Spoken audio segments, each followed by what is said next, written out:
Eduardo Bacigalupo. Finalmente, o homem, o mito. Aí, pronto, Eduardo, o momento chegou.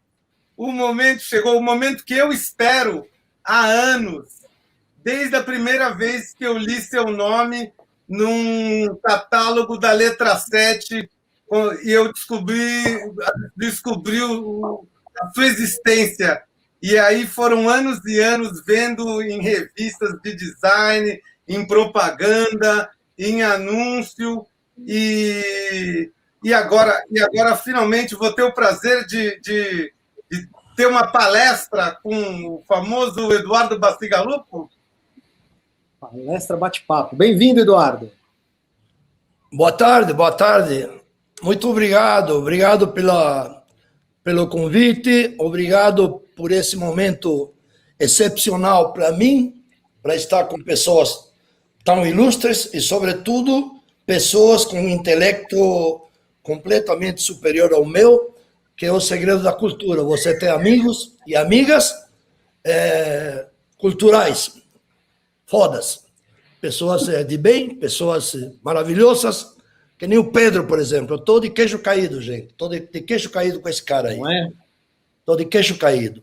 E, enfim, podemos começar. É um grande prazer, Eduardo, a gente começa, tem a tradição aqui do nosso evento, a gente começa se autodescrevendo para as pessoas que não conseguem, que não estão nos vendo, terem uma ideia de como é o nosso rosto. Então, por favor. Certo. Bom, eu sou Eduardo Bacigalupo, tenho 68 anos, meço 1,86 m, sou meio gordinho, peso 98 quilos, nasci em Montevideo, Uruguai, mas me considero um brasileiro até a medula, de alma e coração. Eu sou brasileiro de alma e coração. Esse país maravilhoso me deu tudo. Inclusive minha mulher é brasileira. Minha mulher é meu patrimônio. Há quanto tempo você já está aqui no Brasil? Cheguei em abril de 1974, quer dizer, quase 40 anos. Tenho o dobro do tempo da minha idade, 68, morando aqui no Brasil. Eu vim em abril de 1974. E o que te trouxe para o Brasil, Eduardo? Me trouxe o seguinte: quando eu me formei lá em Montevideo, eu estudei publicidade gráfica na Escola de Artes Aplicadas. Por favor, me ajuda! Na Escola de Artes Aplicadas, está chegando o cara do ar-condicionado aí, está tocando o interfone. O Nardi falou que ia pedir para aumentar o ar-condicionado. Isso, exato. Fala para ele... Agora eu me perdi. Então, eu estava lá em Montevideo e em 3 dias depois que eu me formei, eu recorri todas as agências de publicidade de Montevideo e não consegui emprego. Isso em 1974. E todo mundo me falava assim, vai para os Estados Unidos, vai para a Europa, vai para a Inglaterra, sei lá. E eu tinha uma prima morando em São Paulo fazia muito tempo, uma prima também que nasceu no Uruguai, e ela me acolheu na casa dela. Fiquei 2 semanas na casa dela, deu tudo certo com o meu primeiro emprego. Eu cheguei numa sexta, arranjei emprego na segunda-feira, numa empresa de fotoletras, Foleart, que ficava na rua João Adolfo, com a esquina com a 9 de julho, bem em frente ao Joelma, 1 mês antes da tragédia do edifício Joelma. É isso.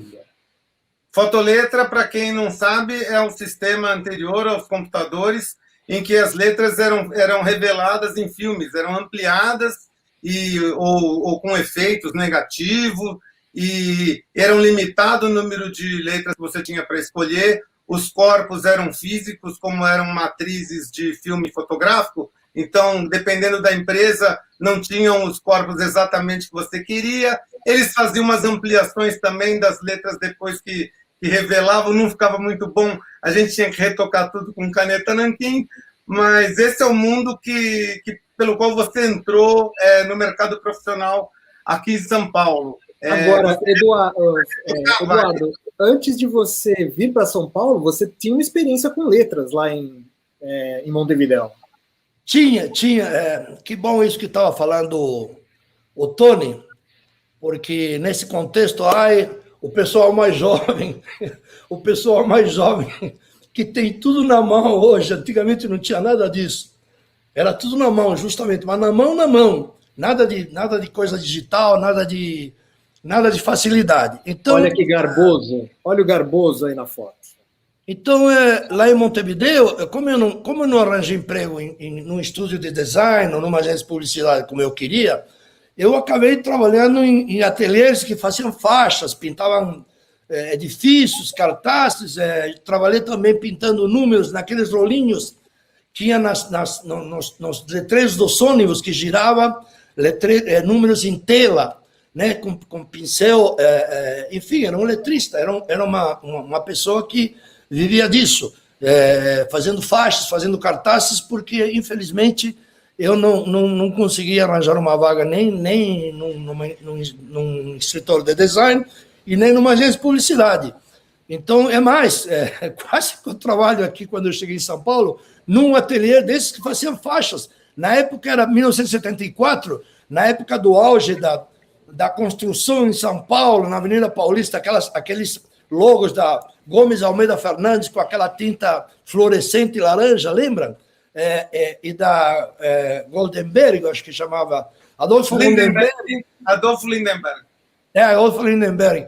E, então, enfim, eu me virava lá em Montevideo como podia, mas eu amava. Aliás, nunca reclamei em lugar nenhum, porque o intuito não é reclamar, o intuito é trabalhar e, além do mais de trabalhar, você se divertir. Se você se divirte e ama o que você faz, você não trabalha. E ainda por cima te pagam, né? Tem isso.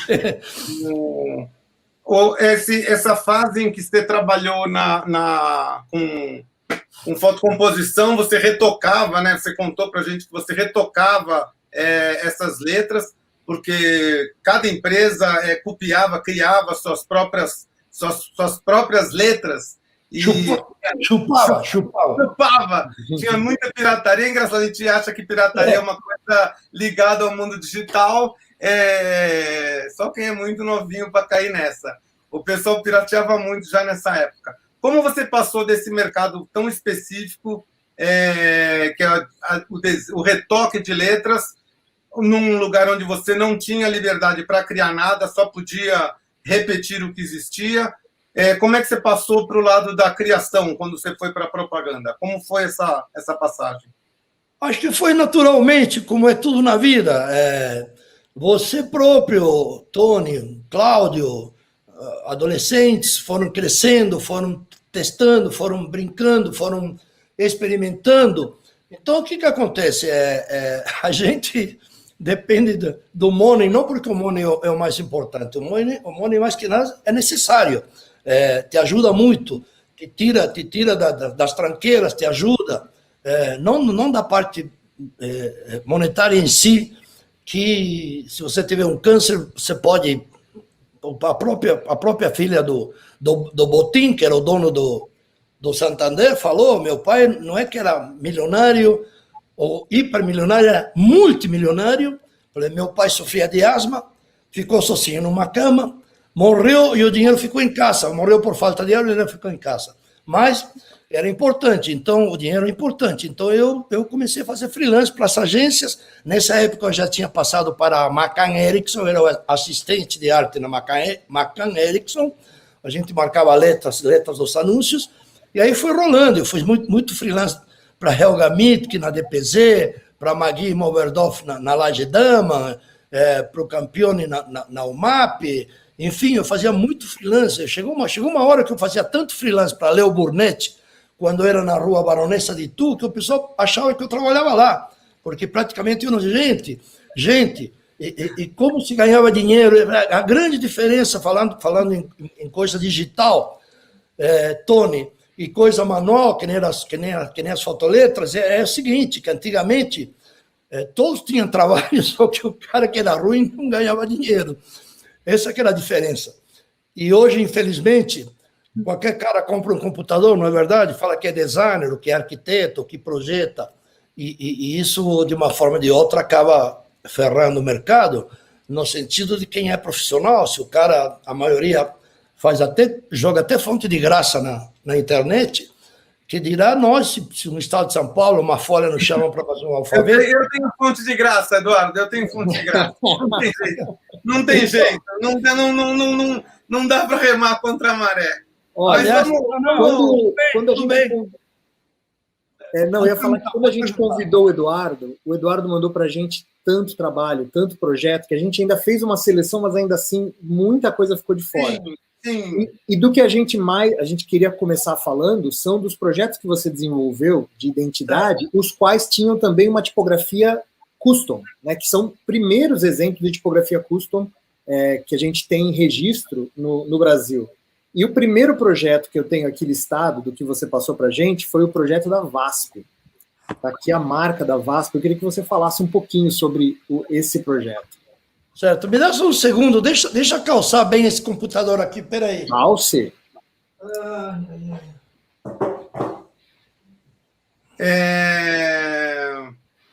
Para você que está chegando agora no evento, eu informo que depois do Eduardo a gente vai ter um intervalo às 15h30 e a gente volta com a Raquel Gapski. Depois temos Ana Sofia, Maris e terminamos com Rick Griffith. Exato. Diga lá, Eduardo. Certo, então o projeto da VASP é do ano de 1986.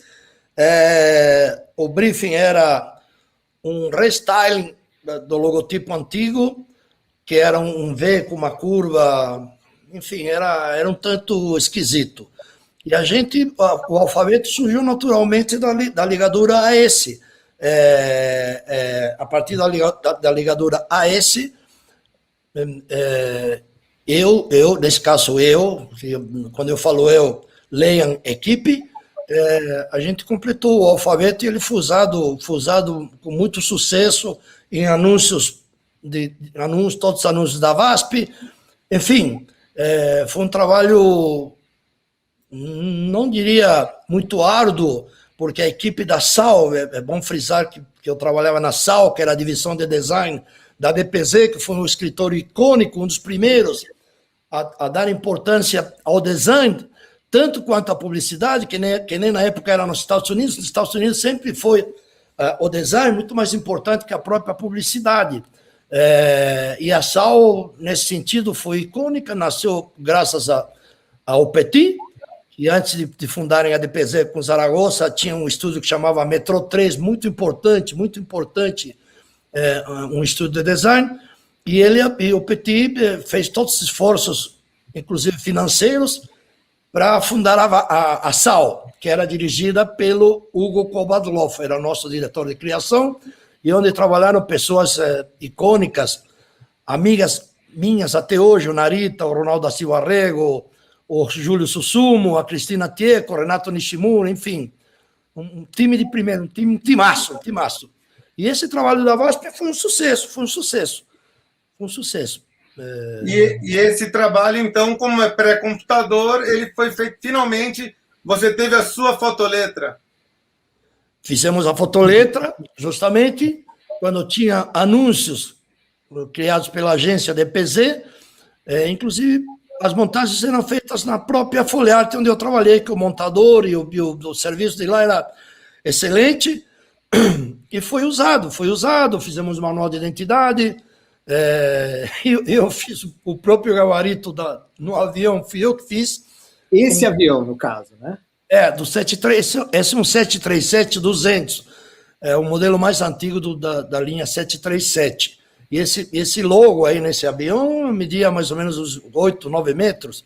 Eu fiz o gabarito com papel canção grosso e foi Essa história é incrível. Conta, você desenhou essas letras no escritório e recortou, como é que é? Eu peguei o logo original, o negativo, fui na Folharte, que tinha um estúdio de revelação e ampliação muito grande, dos 10 metros, projetamos de longe, desenhei com lápis em cima do papel canção, e depois levei as letras uma por uma recortadas na própria sala e no chão, eu cortei tudo com faquinha, recortei o S com uma curva francesa e a faquinha, tá? E fiz a emenda do A com S e o pessoal levou lá no hangar, lá em Congonhas, e pintaram, quiser. A tinta de avião é uma história interessantíssima, a tinta de avião, porque é uma tinta dificílima, grossa pra caramba, porque para o vento não arrancar ela, e mesmo assim tem problemas de manutenção seguidos. É isso aí. Qual a próxima? Bardal.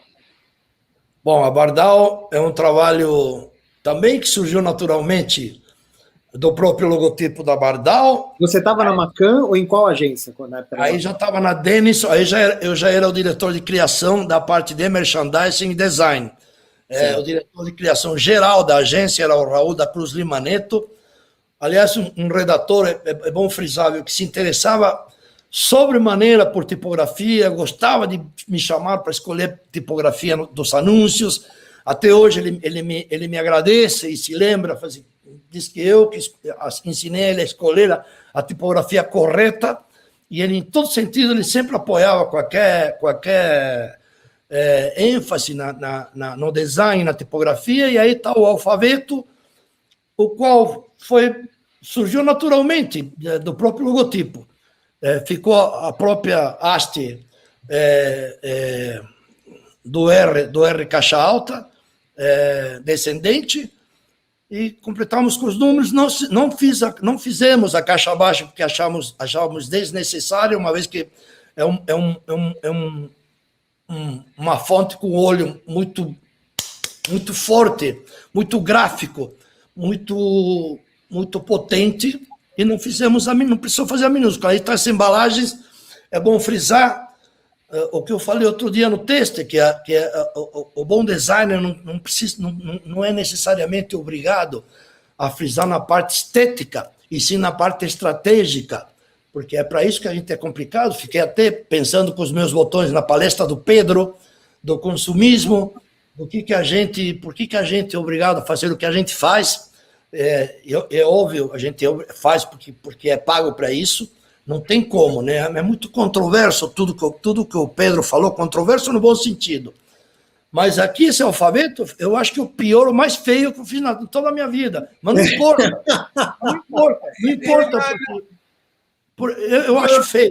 Eu discordo frontalmente, porque é um alfabeto afetivo. Eu vi essas embalagens na minha adolescência, justamente na época em que eu estava tirando carta, entendeu? E entrava muito em posto de gasolina. Eu ficava ligado já, muito antes de me profissionalizar, nessa coisa de que as letras da VASP eram iguais ao logo da VASP, as letras dos anúncios da Bardal eram iguais às da embalagem da Bardal. Isso chamava muito a atenção, e essas embalagens são lindas. Eu acho a letra bonita, ela funciona muito bem nesse uso, não quando você tenta escrever com essas chamadas, mas essas montagens curtas de uma, duas palavras, e principalmente esse uso inteligente da diagonal, junto com a bandeira do logo. Eu acho esse design clássico. Eu sei que você não gosta muito. Mas... Ô, Eduardo, como você pode ver, a beleza está nos olhos de quem vê. Não adianta você falar que a sua fonte é feia, porque se está no coração do Tony, tá linda. Entendeu? Não, mas não é que é mais feia e eu não gosto. Ao contrário, eu gosto muito, mas se você compara com a tipografia da VASP ou com a tipografia da Vivo, há um oceano de diferenças. É uma letra mais difícil plasticamente. Entendi. Mas não é importante isso. O importante é que vendeu a embalagem para caramba, quintuplicou, sextuplicou no terceiro mês de aplicado as novas embalagens, vendeu lubricante para caramba, graxas, aquele Proal, né? Como era a embalagem azul? Eu sei que era para carro a álcool e para carro a gasolina, né? O Radicool, né? Para o radiador, enfim. Vendeu muito. Eu acho que tá excelente. Fazendo uma contraposição ao que o Pedro falou, o que podemos fazer? Se a gente faz isso e faz para vender, tem que vender. Eu entendo o que o Pedro falou, a necessidade da gente se preocupar com realmente as coisas que interessam, mas o que me interessa, independentemente se eu sou apolítico ou político, se eu tenho partidarismo ou não tenho, a mim me interessa a tipografia. Não misturo arte com idealismo, nem com direita, nem com esquerda, nem com centro, nem com nada. Para mim, o que importa é aquilo que eu levo na alma, levo no coração, levo na mente, levo nas mãos, que é a tipografia. Eu não saberia viver sem a tipografia, eu morreria. Eduardo, enquanto a VASP e Bardal você desenvolveu nos anos 80, a Vivo já é um projeto dos anos 90. 92. Então, ou seja, já está entrando aí uma nova tecnologia. Como é que foi? Não, aí foi tudo vetorizado. Foi tudo vetorizado. Aliás, é justo dizer, se a Fernanda está nos assistindo, que eu acho que está. Olha ela aqui, Fernanda... ó. Coloca ela aqui, ó, para dar um oi. Olha ela aqui. Oi, Fernanda! Fernanda Martins. A Fernanda Martins, sem a ajuda da Fernanda Martins, eu não teria emplacado o trabalho, porque ela que fez o kerning, ela que me ajudou com o kerning. Nunca me esqueço no estúdio da Fernanda, lá nos Jardins, não me lembro a rua, mas ela, quase que eu brigo com ela, engoli o sapo, porque a Fernanda me falou assim, mas o que você está fazendo da parte 50 mil pares de kern. Isso. E a Fernanda me falava, mas eu te ganhei a parada, Fernanda, porque a Fernanda me falava, aliás, quero falar de uma coisa importantíssima do kerning.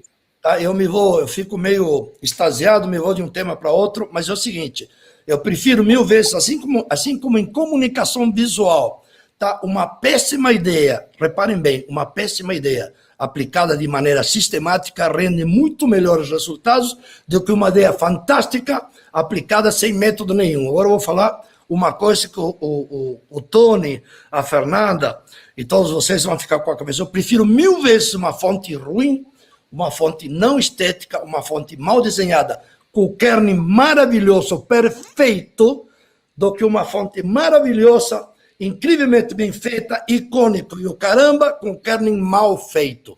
Nesse sentido, eu aplaudo o Lucas de Gross, que foi o primeiro cara a se adiantar no tempo em relação ao kerning, tá? Porque ele fez simplesmente uma regra de 3. O que é uma regra de 3 na tipografia? Tipografia bold, gordona, quanto mais você abre, menos você lê. Tipografia fina, fininha, super light, thin, quanto mais você aperta, menos você lê. O cara fez uma regra de 3, no qual, se você escreve Fernanda Martins e Tony DeMarco, num peso light, fininho, thin, e no peso bold, ele bloca.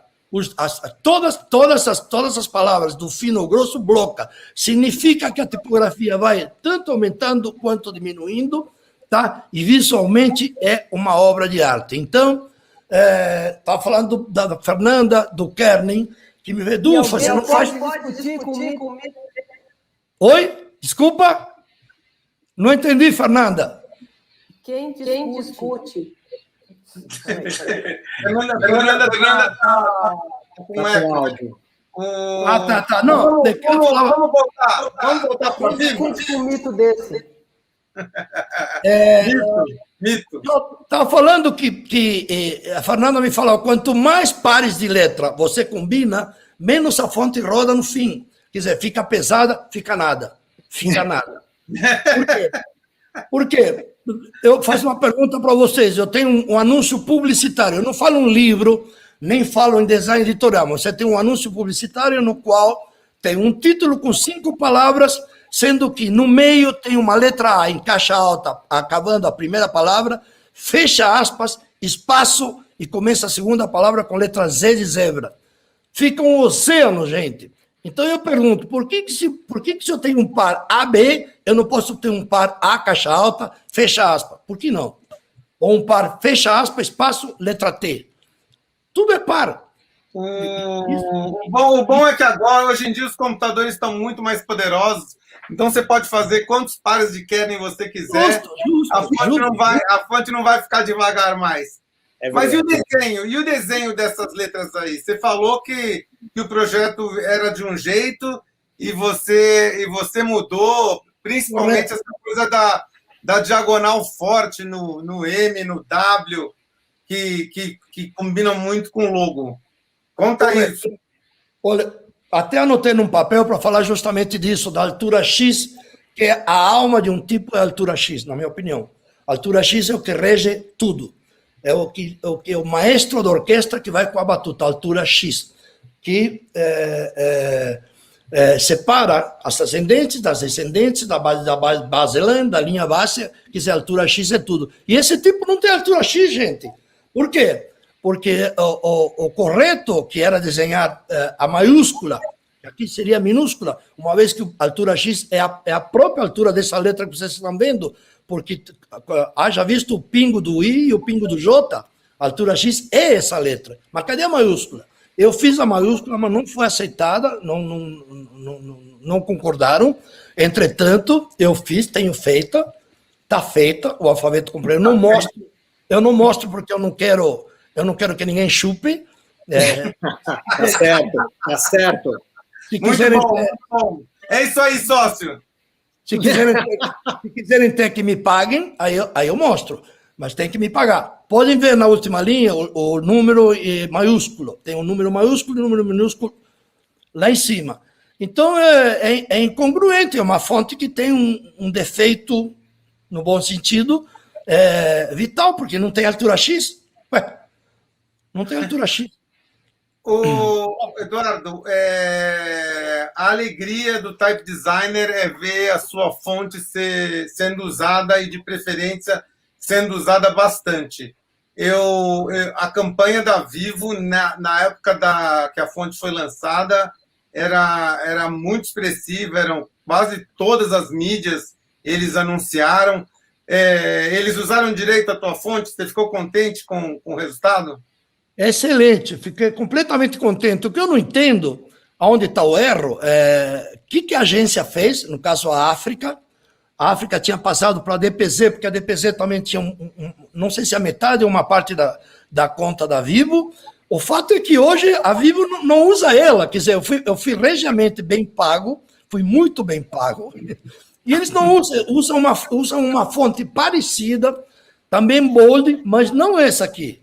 Então eu não entendo, quer dizer, os caras têm um negócio debaixo da manga e não usa. É que nem se você tivesse um computador. Vamos lançar a caixa alta, pô. Olha, eu queria puxar o papo para caligrafia e para os letterings do Eduardo Bacigalupo. Vou mostrar aqui alguns exemplos para você comentar, Eduardo. Antes tem essa história. Essa história aqui que já dá entrada na parte da caligrafia. Essa história é quando eu fui trabalhar nos Estados Unidos. Era uma fase da minha vida muito triste em 92, porque eu fui mandado embora injustamente da Made in Brasil, onde eu era muito feliz, eu era o diretor de criação, e uma fase da minha vida na qual eu descobri a minha verdadeira vocação, que é o mais difícil da vida, que é você mandar nos outros. Você mandar nos outros é muito difícil. E eu tinha fama de ser um tarado, querer fazer tudo sozinho. Quer dizer, antigamente eu fiz trabalho, juro por Deus, fiz trabalhos de 20 pessoas sozinho. Uma vez eu me questionei, falei assim, eu quis provar o quê, para quem e por quê. Então, a equipe é tudo, gente. A equipe é de onde sai, mas depende do treinador, depende do DT. Se o DT não souber de coisa tática, de escalar o time, de ver quem que é o goleiro, quem que é o centroavante, quem que é o matador, aí não tem razão de ser. Então, como eu tinha fama de perder muito tempo no bom sentido, né? Que o design, o segredo do design está nos detalhes. A alma do design são os detalhes. Quem falou foi o Van der Rohe, o Charles Himes, não fui eu que falei. Então, o senhor Xavier, que era o administrador, me falou, aliás, primeiro dia, falou assim, eu te pego com um lápis na mão e eu te mando embora amanhã, porque o teu salário é muito alto para você ficar fazendo letrinha. Então, eu me descobri dirigindo, e foi fantástico, porque a sinergia era tanta que quando tinha que trabalhar de sábado, eu nem precisava falar para ninguém, todo mundo ia. Detalhe, fazia na hora dos aumentos, na hora da plata, eu dividia com todo mundo, e dava o nome aos bois. Se mais tarde vocês conseguirem colocar aquele logo Bove do fotógrafo, eu conto a história. Mas essa caligrafia foi uma carta que eu mandei para Nova York, com a qual eu consegui trabalhar no escritório do Máximo Vignelli. Trabalhei lá uma semana, depois eu trouxe o trabalho para o Brasil, e aí fiz uma amizade duradoura, até ele morreu faz pouco tempo, não sei quanto faz que ele morreu, mas o Máximo foi um cara... O Máximo, para vocês terem uma ideia, quando eu trabalhei lá no escritório dele, na 10ª Avenida, com a vista lá para a Bahia de Nova Jersey, no roof, no último andar, gente, parecia que eu estava nas estrelas. E parecia que eu era o dono do escritório e o Máximo era meu empregado. Tamanha humildade do cara. Um cara completamente humilde e um cara que bati. O amor foi violento, foi tiro e queda. Eu mostrei minha mala preta, que é uma mala caixa de luz, onde eu mostro os slides. Ele passou a mão na mala e ele falou assim, nossa, o que você traz aqui dentro? Cocaína? E ele me esperou com uma carta na mão, que fazia parte de um estojo com penas Speedwell, de caligrafia, um tinteirinho pequenininho, um montinho de slides com meus trabalhos e a carta dobrada. Ele abriu aquilo lá, me esperou com aquilo na mão e falou assim, eu tenho um trabajito para você. É o que eu queria trabalhar lá. Bom, fiquei a semana inteira trabalhando, minha mulher ficava nas lojas, na Macy's, e eu trabalhando. Fazia, e até quando? Ela falava assim. Tem imagem disso, Nardi? Tem. Não sei se é exatamente esse trabalho, mas esse aqui tem uma esse trabalho. Essa caligrafia que nós matamos. Eu terminei o trabalho Você fez no Illustrator essa caligrafia? Não, a mão, tudo à mão. A mão! Eu acho que ele trabalha como Roberlan. Eu fiz com a curva francesa, mas esse trabalho foi muito engraçado, porque eu fiquei a semana inteira em Nova York fazendo um layout, 2 layouts, 3 layouts. O máximo não é que ele não tem toque. Ele quer a perfeição, custa o que custar. Então eu terminei o trabalho lá, eu tinha cobrado o trabalho R$1.000, e quando eu fui embora, ele me deu um envelope, eu guardei o envelope, e ele falou assim, olha o envelope, porque eu tinha cobrado 1.500 e falou assim, nós podemos pagar 1.000. Eu só sei que eu abri o envelope e tinha $2.000. Oh. Aí eu meio que chorei, ele me deu a mão, eu dei a mão nele, e ele falou assim, eu falei para ele, bom, e agora, vamos passar no computador? Ele falou, não, que computador? Já tá, final, eu vou escanear e pau na mão. Não, eu falei assim, deixa eu levar para São Paulo, que eu nem Nanquim eu fiz, aí eu vim para São Paulo, tá aí toda a decupação, tinha montes de artes, enfim, fiz mais 2, 3 opções, ele voltou ao original, foi mais uma semana e eu aqui retoque, e o que ele queria? Ele queria simetria pura, tanto fosse igual a parte da esquerda quanto ao arremate da parte da direita, e era dificílimo, gente, a minha mulher falou assim, mas é possível? Eu falei, é possível, mas é um saco, e eu consegui, aí ele falou assim, bom, agora você pode finalizar. Aí eu fiz um PMT, que era aquele sistema sem revelação, perfeito, mandei um rolo com todos os layouts, os RAFs, os vegetais, enfim, e ele queria me pagar mais, gente. Eu falei, não, me dá mais trabalho, porque esse aqui já está pago, já está muito bem pago. Mas era uma fábrica de cortinas, de Florença, um trabalho que me dá muito boas recordações. E eu vou apresentar para o público aqui mais alguns trabalhos seus. Olha esse Love, pessoal. Bom, esse Love... Chora, galera. Chora muito, vocês vão sofrer agora. Esse Love é de 1975. Eu fiz na Thompson. Na Thompson, o que eu fazia nessa agência? Isso serve para os estagiários, isso serve para quem quer chegar lá. A pasta da gente é tudo, nem tão importante é o cartão de visita, quanto importante a pasta. Todas as suas referências, Tony, todas as fontes que você fez, isso que é importante. Você pode ter um currículo com 10 laudas que o cara quer ver, deixa eu ver os alfabetos do Tony. Tá? Então, eu fazia minhas pastas nos momentos livres das agências. Eu que inventava isso aí não existe, isso aí eu fiz por fazer. Foi de 1975, também com coroa francesa e caneta Rotring.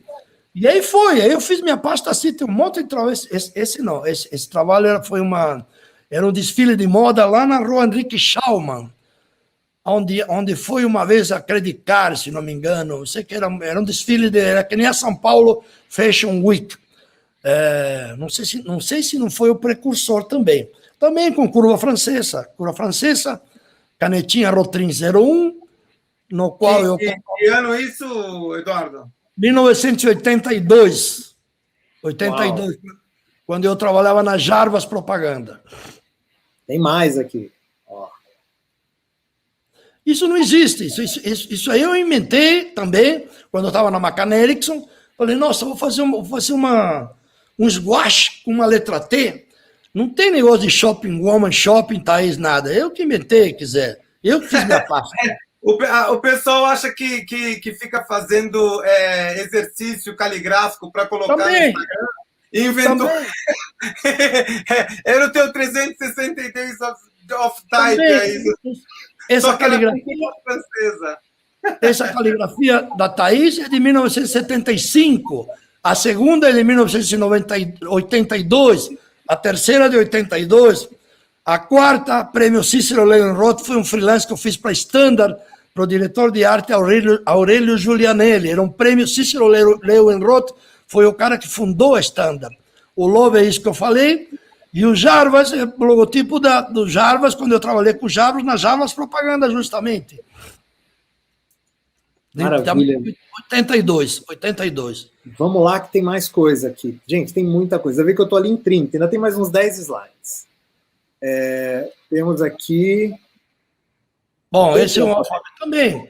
Também, na verdade, não, também não. Esse foi um alfabeto, uma capa que eu fiz para a revista Abigraph, mas foi como é que eu vou falar? Uma experiência com um tipo Bauhaus. E agora... E não é que eu discorde frontalmente da Fernanda Martins e do que o Pedro falou da Bauhaus, mas a Bauhaus é foda. A Bauhaus é foda. Eu não sei se os caras eram consumistas. Eu não sei se os caras eram consumistas. Eu vou defender a morte. Não existiu, não existe e não vai existir jamais um movimento tão adiantado no tempo que nem a Bauhaus. Não é que eu não gosto de técnicas novas, experiências novas e de coisas novas. Polêmica. Não, Eduardo, o que eles dizem é que a gente não pode ficar só olhando para a Bauhaus. A gente tem um certo vício, entendeu? Isso. De considerar que tudo começa e acaba. A influência é inexorável. Quando eu olho o teu trabalho, eu estou olhando para algo que veio da Bauhaus. Então, não, é difícil, é incontornável a influência. O que eles chamam a atenção é justamente para olhar para outras coisas e, sempre que possível, olhar para as nossas coisas aqui, que tem muita coisa brasileira, latino-americana, que também vale a pena ser estudado. Sim, não só vale a pena, como devemos e temos que prestar atenção. Não quer dizer isso que tudo que for lá para trás, bem feito, conceitualmente brilhante, não deva ser levado em conta, em consideração, e simplesmente esquecido. É claro que eu sou a favor do novo. Sou a favor do novo desde que funcione. O Neville Brody, que o Pedro falou, o Neville Brody. Eu falei outro dia da programação visual das Olimpíadas de Londres 2010. Eu não vou dizer aqui, eu não tenho a pecha, nem pretendo, nem quero, e não sou disso, de ficar questionando quem quer que seja, porque eu não chego nem aos pés, tá, do talento do Neville Brody. Tá? Mas é um disparate o que ele fez com as Olimpíadas, a programação visual das Olimpíadas de 2010. Vamos falar da Copa do Mundo, falar das imagens, né, da mascota, do logo, da programação visual, a da Itália, a do boneco da Itália. É genial, gente. Então, não é que eu não sou a favor do novo, e de experimentar coisas novas, e de experimentar coisas técnicas e novidades, Tony, mas para mim, vale muito mais, olha o que eu vou falar de tipografia, vale muito mais de que 500 novos alfabetos desenhados por quem que seja, por você, pelo Cláudio, pela Fernanda, pelo Matteo Carter, pelo Escambau, pelo Marconi, pelo Savino, por quem seja, desde que se avance. Quem que avançou mais na tipografia? Desde que eu me conheço, por tipógrafo. O Otto Ascher, o que o Otto Ascher fez com a Rotis? Fez, olha aqui, ó, fez semi-sans, semi-serif e serif. O cara avançou anos num projeto que é para ser copiado justamente. Então, o que era isso na época? Não sei em que época que ele fez, deve ter feito 80, década de 80. O que significa? Significa um avanço espetacular, cara. Que nem o avanço das fontes tradicionais renascentistas com serifa, até a primeira fonte sem serifa, que dizem que foi o Accident Grotesque, mas eu não sei. Não sei qual foi a primeira fonte sem serifa. Que quer dizer fonte sem serifa? Menos é mais. Menos é mais. Isso não quer dizer que as fontes renascentistas eu não gosto. Eu gosto. Mas eu gosto de avançar. Eu sei, eu não caio nessa sua conversinha de menos é mais. Você faz aqueles floreios todo, entendeu? Na francesa. Não. 500.000 voltinhas. E vem me dizer que menos é mais. Você acha que eu caio nessa? Mas você não acha que vamos dizer assim, você não acha que a síntese de tudo não é menos é mais? Quanto mais difícil é tirar do que acrescentar.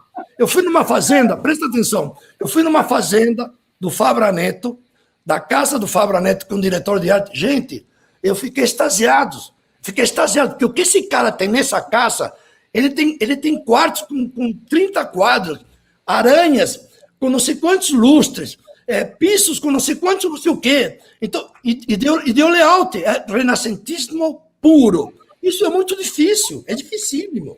Às vezes você faz um layout, uma tipografia, Tony, e você vai agregando detalhes, sei lá, numa nuance no erro, numa nuance não sei o quê. Isso é fácil. Difícil é que fique bom. E para ficar bom, eu acho que o segredo é esse, tirar de vez de acrescentar. Então, o que esse cara fez na fazenda, eu não faria nunca. É dificílimo. Ele tem pedras no chão, na entrada, no caminho até a casa principal. Ele tem 3 casas de convidados. 3. Cada uma com uma sala e um banheiro e uma suíte. Tá? E ele pintou as pedras. Ele comprou pedras e pintou com spray dourado. Uma hora eu abaixei e falou, tem uma pedra dourada. Eu falei, eu que pintei, cara. E deu layout, gente. Deu layout. Plantou pinheiros, plantou ciprestes, plantou isso. Fez fontes. Fez um ornamento com ferro. Ele trabalha com ferro, com madeira. E é dificílimo isso. Fácil, dificílimo, quer dizer. Quero ver tirar. Menos é mais. Então, menos é mais. Não é que eu assino embaixo. Falou, Banderol, eu te amo, você é foda. Você falou, não, eu gosto de experimentação, eu gosto da tua fonte samba, mas eu gosto muito, muito mais da tua fonte samba. Para quem e por quê e o resultado que você conseguiu do que a própria fonte. Porque era para Copa, uma fonte alegre, uma fonte, como é que eu posso dizer? Muito específica. E você matou a pau, não é porque você desenhou a fonte bem do ponto de vista estético e técnico. Não, é porque eu roubei do J. Carlos. E sempre que você rouba do J. Carlos, você se dá bem. Essa é a regra. Ó, eu sinto informar que a gente vai avançar um pouquinho no intervalo. Então, olha, Eduardo, olha lá. A gente tem mais um conjunto aqui, porque a gente falou das tipografias custom, do seu trabalho com lettering e caligrafia, e a gente queria falar um pouquinho de cartazes. Tem 2 ou 3 exemplos aqui para a gente fechar. E eu estou curioso para saber se as pessoas têm perguntas no chat. Eu vou deixa. Antes de ele falar sobre esse cartaz, que tem uma fonte dele, se você está pensando, olhando esses trabalhos do Eduardo, falando, puxa, isso dá uma bela de uma fonte, sinto muito, cheguei primeiro, já combinei com ele, já estamos redesenhando os grandes sucessos de Eduardo Bacigalupo e a fonte macarrão vai ser variável, como você imagina. Olha. Explica para a gente agora, Eduardo, qual que é desses pôsteres aí? Esses pôsteres, antes de mais nada, eu quero dar os parabéns a esse cara que está fazendo os sinais, que, pô, meu Deus, isso é foda. Gabriel, é o Gabriel. O cara não se perde. Esses caras são incríveis, cara. O que esse cara, com esses simples movimentos de mãos e de dedos, está ensinando aquele que não consegue ver Para esse cara aí. Consegue ouvir. É tanto o Gabriel quanto a Denise. Ó. A Denise já está aqui para entrar. Parabéns, Tá mudando o time do dia, tipo, vai sair Gabriel e vai entrar Denise. Gabriel, olha aqui, ó. E aí, fala da Macarrão aí, fala desse pôster. Macarrão fiz em homenagem à minha mulher. Minha mulher está lá em cima escutando. Mentira. Minha mulher é muito boa no molho de tomate, viu? Não, o alfabeto macarrão Eu vi essa foto aí que eu peguei do Google e falei, vou fazer um alfabeto. Saiu isso aí. Ele é passível de digitalizar, levando em consideração, obviamente, as devidas mudanças de leitura, né? Porque, falando de uma coisa certa, a leitura. Não sei se a Fernanda e o Tony e o Henrique e quem está me ouvindo concorda. Gente, eu não consigo desassociar, tá, a tipografia com a leitura. Assim como o fogo que não queima, ou a água que não molha, ou a geladeira que não esfria, não consigo imaginar uma fonte que não possa ser lida. Então, daí mas então você não gosta do Neville Brody? Não é que eu não gosto. Falei, é um grande experimentador, ele virou moda nos anos 80, com a Fonte Indústria, com a revista que ele fez, que não me lembro o nome agora, mas eu não consigo desassociar. Eu sou um cara, desculpem, não é que eu nasci em 1952 e aplaudo o Menos é Mais, eu aplaudo a Barraça, eu aplaudo tudo o que é um avanço, tá? E a tipografia, que eu não consigo ler, eu não sei qual é a razão do cara que fez uma coisa que ninguém consegue ler, o que não quer dizer que sempre deva ser lida. O Wolfgang Weingart falava que a tipografia que não é lida também pode ser considerada arte, depende para quê, depende do contexto. Volto à fonte samba do Tony, tinha um contexto, era uma Copa do Mundo, não era um design editorial, não era um jornal, não era um Estado de São Paulo. Eu volto ao pôster do Macarrão. Você fez esse quando? O Macarrão eu fiz esses dias aqui no Guarujá, onde eu moro. E essas letras você fez na curva francesa, no computador? Não, isso é tudo digital, só que vocês querem... Olha a verdade surgindo. Vocês querem que aí para trás todo mundo que está me assistindo? Sim, queremos. Os meus cartazes que estão no meu Facebook, que eu convido todo mundo a entrar no meu Facebook para ver os cartazes, mais que nada cartazes, Eduardo Bacigalupo, eu faço no Quark Express, que é um programa de edição, ainda estou na versão 9 de 1985. Uau! Não está feito no vetor, não fiz em Illustrator, fiz em programa de editoração, programa de design editorial, pronto. Então, eu não tenho a paciência que o Tony tem, que o Cláudio tem, que eu deveria ter, mas eu nasci em 1952, eu nasci muito adiantado. Eu gostaria de ter nascido em 1980, não para ser mais jovem, porque a idade não diz se você é mais jovem ou mais velho. Tem cara com 18 anos que tem idade de 80 e tem vez de 80 que é um moleque. Enfim, não quer dizer nada. Então, mas eu não consigo ter a manha, a malandragem para pegar um aplicativo e abri-lo. Eu não consigo nem mandar um e-mail, às vezes. Não sei nem compartilhar. Às vezes as pessoas me falam assim, põe para compartilhar. Não precisa. Mais mentiras. Ele fala isso só de charme. Ele sabe mexer em tudo. Respondeu todos os e-mails, todas as minhas mensagens pelo WhatsApp, entrou de primeira no StreamYard. Exato. Está diplomado. Para com isso, Eduardo. Mas eu estava com medo, lembra que eu estava com medo? Você que Não, Eduardo, é só fazer... Justamente.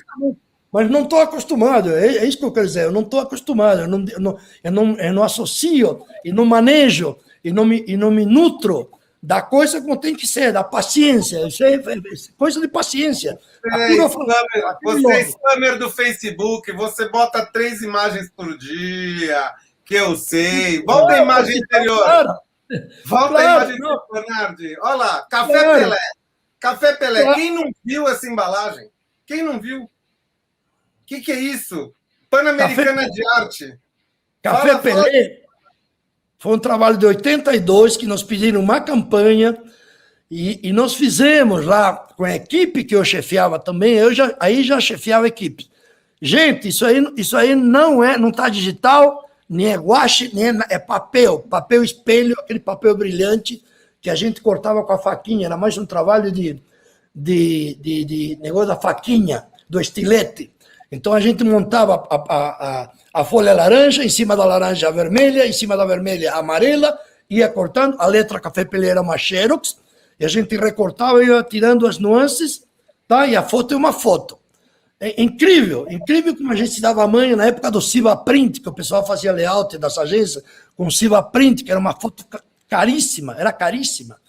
Que mais? O trabalho do meio, o pôster do meio do Clube de Criação de São Paulo, de 1986, feito a 3 mãos com o Cláudio, com o Svigny Campione e o Fábio Cardoso, que foi o produtor gráfico. Como a gente precisa de um produtor gráfico?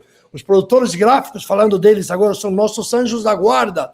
Tony, são nossos anjos da guarda. O que esses caras manjam de macete nas gráficas, de como mandar o arquivo. Gente, não tem coisa que me deixa mais louco de que mandar um arquivo errado para a gráfica que for. Daí fica a dica, né? Quando você for criar um talão de cheque, por exemplo, ou uma impressão de segurança, uma letra de câmbio, jamais saia criando sem saber quem vai fazer, tá? Porque aí você faz um talão de cheque com a segurança A, B, C, D, chega na gráfica que vai fazer, e a gráfica te fala, eu não tenho A, B, C, D, eu tenho E, F, G, H. E aí você, o tempo. Dançou, pergunta primeiro qual é a gráfica que vai fazer, e depois cria. O caso do cartaz aqui é a mesma coisa. Se você vai mandar um arquivo para uma gráfica, não tem coisa que me pegue no pé do saco que você mandar um arquivo que o cara que abre tem que fazer seu trabalho, você que tem que mandar o tapete, e não ele fazer. Porque se o trabalho sai errado, a culpa não é do cara, a culpa é tua que mandou um arquivo, Deus nos acuda. Então, tudo se baseia na perfeição, tudo se baseia em poder tentar chegar na perfeição. Tentar chegar na perfeição não é que nem minha mulher fala, que eu tenho toque, que fala assim para mim, quando você for ver, você vai ficar louco, você vai para um hospício. Não me interessa. O toque a mim não me dá desgosto, me dá prazer. Eduardo, uma imagem para fechar. Esse abecedário. Esse abecedário foi feito tudo em letra filme, letra 7, nanquim, faquinha, bola benzina.